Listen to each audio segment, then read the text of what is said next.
Thanks for making the time to take the #1 patient interaction assessment. Now let's find out your results. Hi, I'm Jessica Gruber. I have been designing and developing websites for physicians and other industries for 8+ years. And in these years, I've helped respected doctors grow their practice by really understanding their market. I noticed one big issue coming up time and time again. People would say, Jessica, I'd love to have a website that connects and educates my patients, but the technology is always changing. I'm not even sure how to keep up. I know I want a patient-centered website, but where do I even begin? And that led me down the path to creating this assessment, so you can get instant clarity about your next step into creating a patient-centered website that is easy to interact with. After all, your website is most likely your first interaction with your patient. So let's get the results. Based on what you've told me, your next step would be positioning your content to speak directly to your ideal patient. Did you know that 70 to 80% of patients research a new physician before scheduling an appointment? This next step gives you the fast-track way to immediately speak to your ideal patient. The two main sections we will be looking at are your homepage header and services. Simplicity and directness is key. So let's take a look at your homepage header. Does it immediately tell your patients what you do in one sentence? When online, website visitors have the attention span of a goldfish. So if you don't immediately tell them, well, you aren't going to capture them.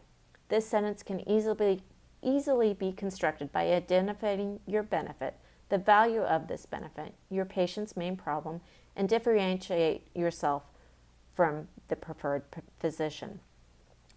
Let's move on to services.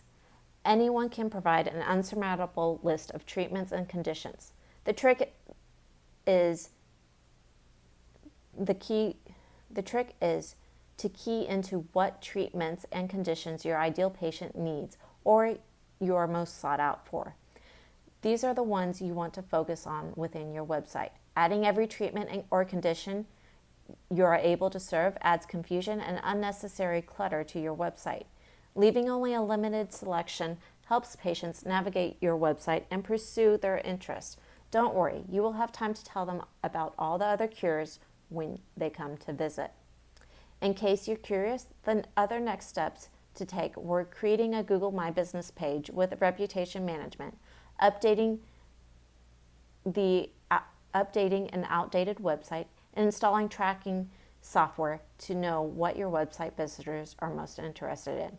But the one I would recommend you consider starting with, based on the little I know about you from the assessment, would be focusing on speaking directly to your ideal patient to create a more patient-centered website.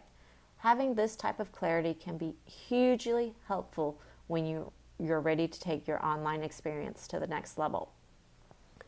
So now you're clear on what your next step is, to focus on creating a patient-centered website. And that's definitely put you in an awesome position.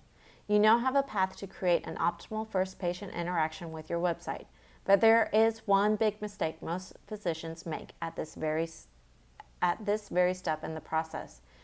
And it breaks my heart because it can take years to discover this avoidance mistake. And during this time, it can cost you in so many ways between time, money, and stress. And knowing you are possibly missing the connection to that one person who really needed your help. If you're like most practitioners, what you want is a practice that creates a great income and allows you to make the type of impact you want to make in the world.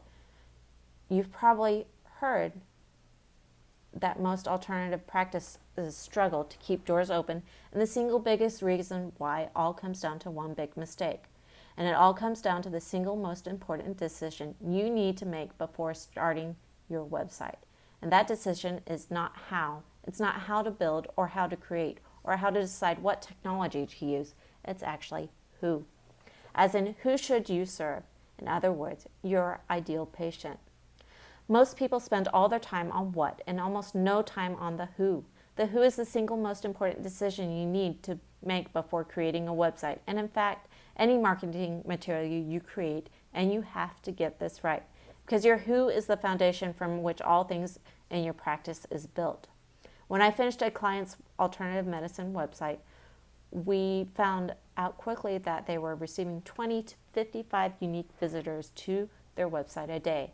I realized the single biggest mistake alternative medicine practitioners were making with their websites when it came to patient interaction.